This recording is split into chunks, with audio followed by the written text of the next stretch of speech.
Hallo julle, welkom hier by my. Julle gaan dink vandag het ek in die argiewe iets gaan uitgrawe wat julle nog nooit gehoor het nie. En julle sal reg wees want hierdie ou het ek ook nog nooit in my lewe gehoor nie. Maar hy's lekker en hy's oulik. Die woord is slampamper. Kyk die spelling hierbo.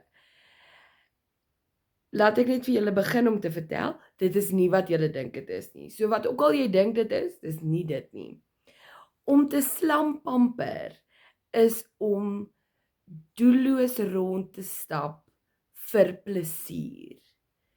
Net omdat dit vir jou lekker is, om in winkels te slampamper, om by 'n fees deur die stalletjies te slampamper. I know, dis net soos mal hoe oulik hierdie woord is.